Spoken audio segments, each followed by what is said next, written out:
Сайн бацхан үзэгчдээ EBS телевизийн мэдээллийн нэгдсэн хөтөлбөрийг хэлэхэд бэлэн болсон байна. Анхаарлаа хандуулна уу. Өнгөрсөн хоногт шинээр 737 хүнээс коронавирусын халдвар илэрч улсын хэмжээнд бүртгэгдсэн нийт тохиолдлын тоо 42201 боллоо. Мөн хугацаанд 1291 хүн эдгэрсэн бол 11 хүн нас барсан харамсалтай мэдээлэл байна. Өнөөдрийн байдлаар коронавирусын халдвараар өвчлсөн 28533 хүн эдгэрээд байгаа бол уг өвчний хүндрэлээр 153 хүн эндээд байна. Харин одоо та бүхэн дэлхийд дахинд коронавирус халдварын нөхцөл байдлын талаар мэдээлэл хүргье. Сүүлийн 24 цагт дэлхийд дахинд нийтдээ 847,537 халдварын тохиолдол бүртгэгдсэнээр 154.8 сая тохиолдол болоод байна. Харин нас баралт сүүлийн 24 цагт 14,477-оор нэмэгдснээр 3,236,104 хүн нас барсан үзүүлэлттэй байна. Харин уг коронавирус халдварын өвчин тусаад эдгэрсэн хүний тоо сүүлийн 24 цагт 898,728 байгаа бол нийт эдгэрсэн хүний тоо 134.8 сая давсан байна. Харин өмнөх өдрүүдэд вакцинжуулалт эхлүүлсэн улсын тоо 190 байсан бол нэгээр нэмэгдэж 191 улс орон хүмүүсээ дархлаажуулж эхэлсэн байна. Харин ингэснээр дархлаажуулалтанд хамрагдсан нийт хүний тоо 1,215 сая 549 мянга болж байна. Харин одоо Орхон аймаг дахь коронавирус халдварын нөхцөл байдлын талаар мэдээлэл хүргье. Аймгийн хэмжээнд 3 дугаар сарын 24-өөс хойш 17,344 PCR шинжилгээ хийжээ. Үүнээс эхний шинжилгээгээр 344 тохиолдол, 2 дахь шинжилгээгээр 98, 3 дахь шинжилгээгээр 31 эрэг тохиолдол бүртгэгджээ.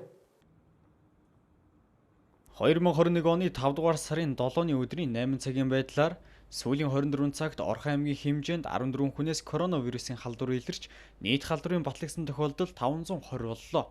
Батлагдсан 14 тохиолдлын 10 нь ойрын хавьтлаас 4 нь Зэст багийн 1-ийн 21-р байрнаас илэрчээ. Ингэснээр 1-ийн 21-р байрнаас нийт батлагдсан тохиолдол 20 хүрээд байна. Өнөөдрийн байдлаар бүсийн оншилгоо эмчилгээний төвийн халдвартын тасаг, хүүхдийн тасаг, мэдрэлийн тасагт нийт 140 хүн тусгаарлагдсан эмчлэгдэж байгаагаас эмчилгээнд байгаа хүмүүсийн биеийн байдлыг дүгнэвэл хөнгөн 105, хүндөвтөр 33, хүнд 2 иргэн байна.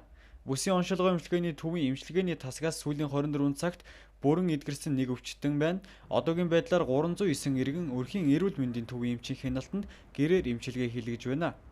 Нийт зөөвөрлөгдсөн тохиолдол 22 байна. Үүнээс Улаанбаатар хотоос 12, Өмнө Говь аймгаас 6, Төв аймгаас 3, Завхан аймгаас 1 иргэн байна.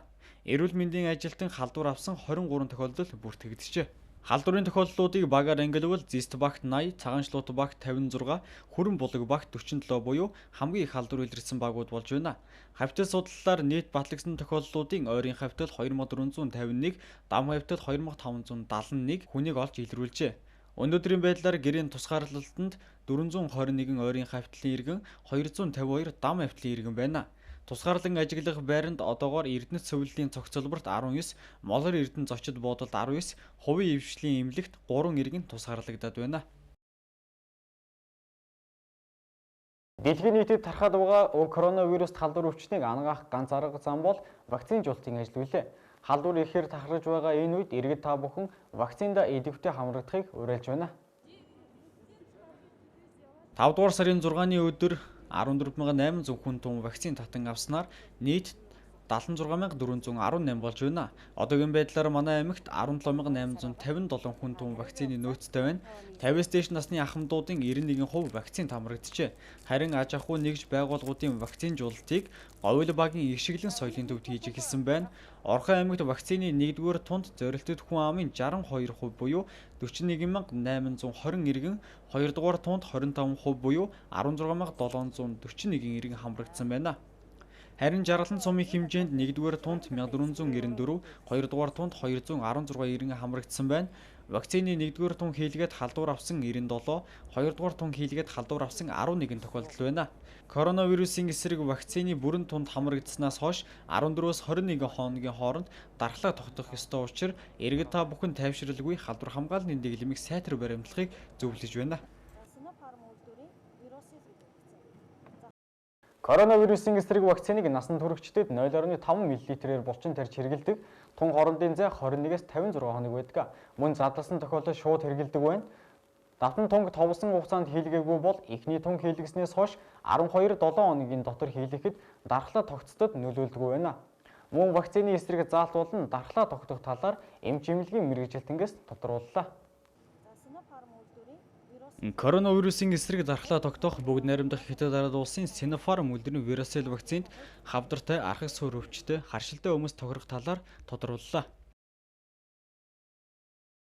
За тэгтээ зэрэг ер нь ямар ч вакциныг бол хүүхдийг төрсөн цагаас нь эхлээл одоо баг төрснийх нь эхний өдрөөс эхлээл вакцинуудыг хийж байгаа шүү дээ, тийм ээ, одоо товлолын дагуу. За энэ нь дэлхийн нийтээр л тэгж хийж байгаа. За энэ дээр бол ерөөсөө нэг вакциныг нэг удаа тариад насан туршийн дархлаа тогтно гэдэг асуудал байдгүй юм. Энд ч дөнгөж саяхан гэхсэн л вакцинууд судлаад явж байгаа. Жилийн дараа ямар болох вэ? 6 сарын дараа ямар болох нь гэдгээ л одоо бусад улан улсад хийж байгаа судалгаануудаа дүүгээд, тийм ээ. За бас Монгол хүний би одоо онцлог байх юм уу? Ер нь бол нэг тийм ялгаа гардаг юм да вакцинууд төр. Тэгэхээр тэрийг харж байгаа л ер нь жилийн дараа ч гэдэг юм уу те ингэж давтаж тарих шаардлагатай юм байна шүү. Энэ вакциныг 2 жилийн дараа давтах юм байна шүү. Энийн 6 сарын дараа давтах юм байна шүү гэдэг юмнуудыг л ерөөсөө бол гаргаад ирдэг олон улстай. Тэрийг л бид нэр харна шүү дээ. Түүнээс эндээ бид нэр тэрийг судлах боломж байхгүй те. Тэрийг хэлэх хэрэг боломж байхгүй. Тэгтээ зэрэг энэ асуудал бодлого барьж байгаа төрийн захиргааны одоо төв байгууллагын эрүүл мэндийн яам. Цаашлах нь дэлхийн эрүүл мэндийн байгууллагын зөвлөмжөөр л энэ асуудлыг шийдэж явдаг. Дархлаажуултын дараа халуурах, толгой өвдөх, толгой эргэх, чичрэх, ядрах, хоолн дургүй болох, тариусан газарт улайх, хүндүрлэх, булчин өвдөх зэрэг шинж тэмдэг илэрч болох бөгөөд 1-3 өдрийн дараа хэвийн байдалд орно. Мөн коронавирусын эсрэг бүрэн тунд хамрагдсан ч насан туршийн дархлаа тогтдоггүй байна. Ер нь бол яг тэр вакцины тэрэнд тохирно, энэ вакцины тэрэнд тохирно гэсэн байдлаар үйлдвэрлэгдэх вакцинууд шүү дээ. Зөвхөн үйлдвэрийн технологийн хувьд бол өөр байгаа. Гэсэн хэдий ч энэ нь одоо хавдартай хүмүүсийн вакцин шүү, энэ нь харшилтай хүмүүсийн вакцин шүү гэж одоо ингэж ялгарлаж үйлдвэрлэегүй.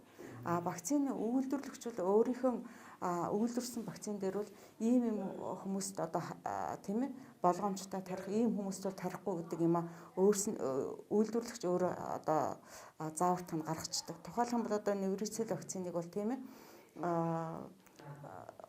дархлалын одоо олдмол буюу төрөлхийн тийм дутмагшилтай хүмүүс гэж байдаг.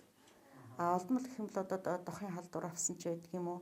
Эсвэл олон дахин өвдсөн, эсвэл одоо хавдраар өвдөд хүнд одоо байгаа химийн одоо эмчилгээ хийлгэж байгаа ч гэдэг юм те. Гэхмэчлэг дархлаа их дарангуйлагдсан.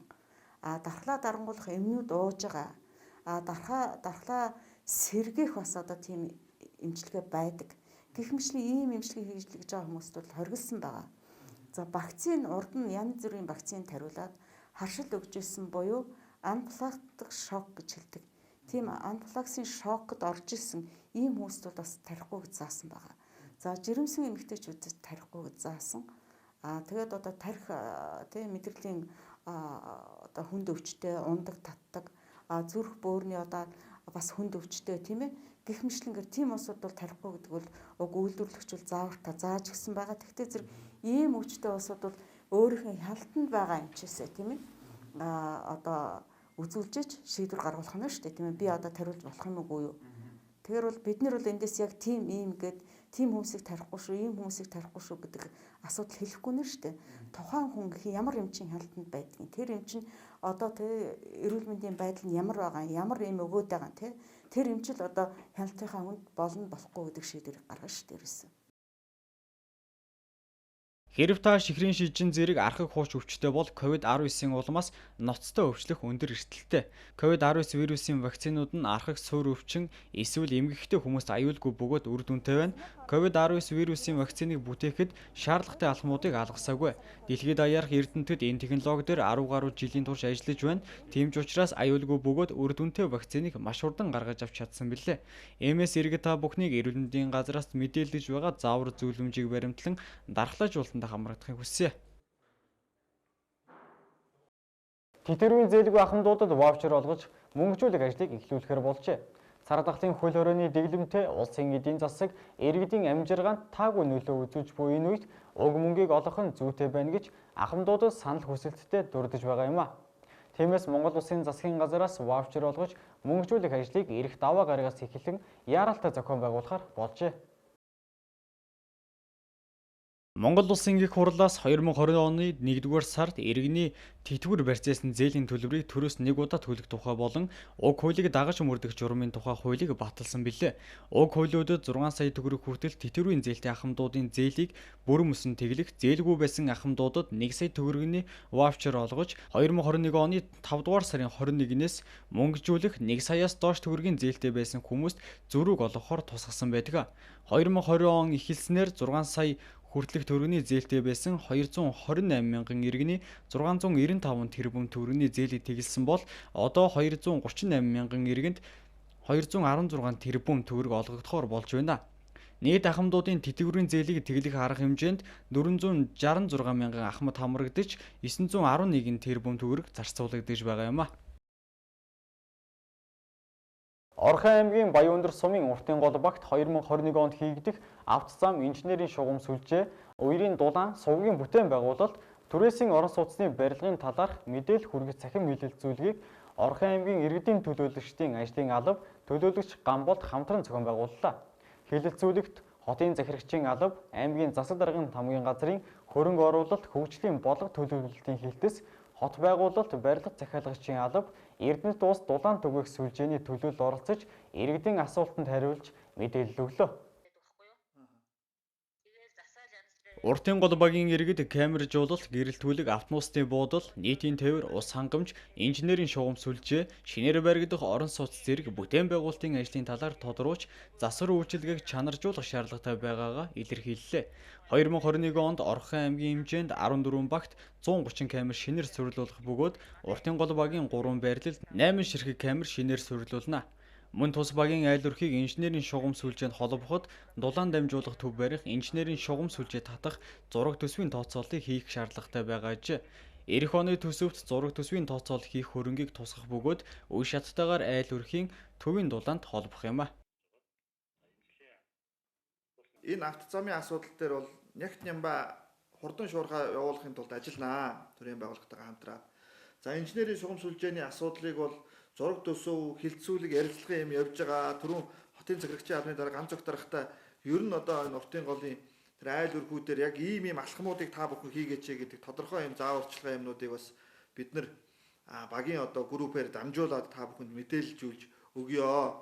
За камержуулалтын ажил, за гэрэлтүүлгийн ажлууд гэдэг та бүхний сонирхсан асуултанд хариуллаа. Баян талын хэсэгт бол ер нь нэг инженерийн шугам сүлжээ яваад орсон тохиолдолд бол газар өөрөө эдийн засгийн эргэлтэнд ороод үнд орчхоор ийм боломж олцоо бүрдэж байгаа. Мөн дээрээс нь баян замын хэсэг одоо ингээд түрээсийн орон сууц баригдаад ингээд түрүүн одоо дарга нар хэлсэн шиг хажуу айлууд нь ингээд цэвэр яндангаа бууруулад орон сууцанд ороод газраа орон сууцаар солиод ирэх юм бол манай уртын гол багийн иргэдийн одоо амьдрах, за эдийн засгт орох одоо маш том одоо газар үнд хүрэх юм том боломжоо гэж харж байгаа. Тэгээд баясгалан дарга бит төлөөлөгчд гар нийлээд хэсэгчилсэн ерөнхий төлөвлөгөөг энэ даваад орж дарга аймаг орон нутгийн одоо засаг дарга удирдлагуудтай ярьж байгаад энэ төлөвлөгөөг батлуулаад энэ төлөвлөгөөний дагуу бас одоо баг орон нутгаа сайхан болгох тал дээр эцсийн хүртэл одоо та бүхэнтэйгээ хамтраад ингэ ажилланаа.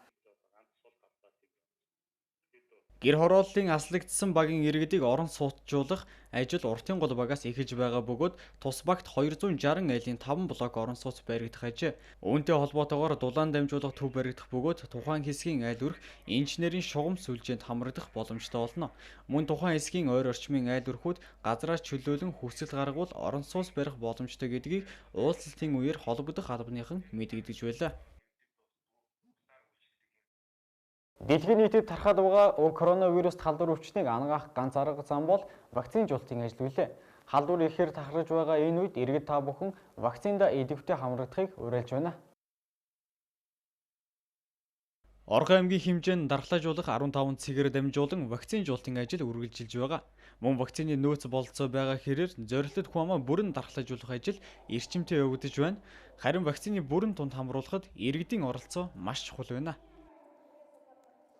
За манайх анхны өч өрхийн эрүүл мэндийн төвийн одоо 6 эмч сувилагчтайгаа нийлсэн 6 хүний бүрэлдэхүүнтэй дээрэс нь одоо хэсгийн цагдаа багийн хамт олонны бүрэлдэхүүнтэй ингээ 11 хүний бүрэлдэхүүнтэй вакцины 1-р цэг ажиллаж байна. Одоо нэлээд олон хоног ажиллаж байна бид нар. Өнөөдрийн тухайд бол манай анхны орч өрхөө эрүүл мэндийн төвийн харьяаны иргэд 200 орчим иргэд одоо өнөөдрийн байдлаар хамрагдаж байна. А өнөөдрийн тухайд бол одоо 50 наснаас дээш хүмүүс бол ихэвчлэн одоо хамрагдаад бараг дууссан байна. Залуучууд нь маш итгэхгүй байна. Өөрсдийнхээ эрүүл мэндийн төлөө энэ нийгмийн одоо цар тахлын халдварт өвчний үед өөрсдөө одоо энэ вакциндаа илүү сайн хамрагдаачаал гэж одоо хүсэх байна. Ер нь одоо бараг өнөөдөр бол ер нь одоо ийм ойчор дараал бол харьцангуй гайгүй. Эхний өдөр бол одоо иргэд өөрсдөө бараг 4-5 цагт одоо босоод ингээл зохиомл ойчор үүсгээл одоо ингээл байсан бол одоо өнөөдөр бол ерөөсөө тийм ойчор дараал байхгүй, вакциндаа хамрагдах одоо итгэх нь сулардсан одоо ийм байна. Эсвэл одоо иргэд маань бүгдээрээ хамрагдсан гэхэд таашаа харьцангуй одоо иргэдийн залуучуудын итгэх бол сул байна. Тийм учраас энэ вакциндаа итгэвтэй хамрагдаачаал гэдгийг одоо хүсэх байна. За энэ вакцин хийх гэж байгаа иргэд харшилтай иргэд байх юм бол харшлын имээ уугаарай. Даралт өндөртэй байх юм бол даралтын имээ маш сайн ууж, даарч өрөхгүй, хоол унд цайгаа сайн ууж ирэхгүй бол орж ирээд одоо бас тодорхой хэмжээний бага зэргийн ч гэсэн уруул өгөх одоо ийм хандлага гарч байна. Энэ нь бол яг бага байгаа ч гэсэн бас иргэдэд анхааруулж хэлж байгаа байхгүй юу? За үеийнхнийх залуучуудаа вакцинаасаа айлгаарай л гэж. Тэгэл зоныг одоо тэгээ маск өнгөрүүлэхин лөө урагшаа. Тэгээ вакциндаа сайн хамрагдцгаагаар ойлгочлээ доо. Тэгээ нэг одоо өөр өгөхт. Тэгээ ер нь бол манайх бас сул байх шиг байна. Жог мэдээлэл энэ төр аваад бас манайх бас идэвхтэй хамрагдмаар байна. Ер нь бол залуучууд маань ер нь вакцинжуулалтын цэгүүд дээр очиад харахад бол ер нь бол бас нэлээд залуучууд цөөх харагдчихаг. Ер нь бол тэгээд идэвхтэй хамрагдаарай л гэж хэлээ. Тэгээ нөө зуныг нөгөө маск өнгөрөөгээд бас байгаад байгаа шүү дээ, тий. Тэр шиг яг тэ урайлга байгаа шиг яг зуныг маск өнгөрөөхийн тулд ер нь бол вакциндаа хамрагдаарай л гэж хэлээ тэ залуучуудтай. Тий. Орхон аймагт 15 цэгээр дамжуулан дархлаажуулах үйл ажиллагаа явагдаж байгаа. Үүний нэг болох спортын хорооны А залнаас сурвалжилж байна. Орхон аймагт 15 цэгээр дамжуулан дархлаажуулах үйл ажиллагаа явагдаж байгаа. Үүний нэг болох спортын хорооны А залнаас сурвалжилж байна. Энд ч анхны орч өрхийн эрүүл мэндийн төвийн эмч эмнэлгийн ажилчид 6 хүний бүрэлдэхүүнтэйгээр ажиллаж байгаамаа. Одоогийн байдлаар ахмад наснуудын дархлаажуулалтын үйл ажиллагаа дуусах шатанд явагдаж байна. Харин 18-аас дээш насны иргэдийг дархлаажуулалтанд маш сул хамрагдаж байгаа талаар анхны орч өрхийн эрүүл мэндийн төвийн эмч хэлж байлаа.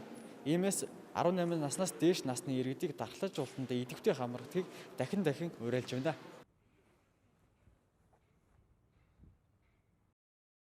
EBS телевиз таны мэдэх эрхийн төлөө хаалтын гэрээгүй үнэн зөв их сурвалжтай мэдээллийг түргэн шургах хүргэсээр байх болно. Харин иргэд та бүхэн шаардлагагүй тохиолдолд гэрээс гарахгүй байж халдвар хамгааллын дэглэмийг сайтар мөрдөнө.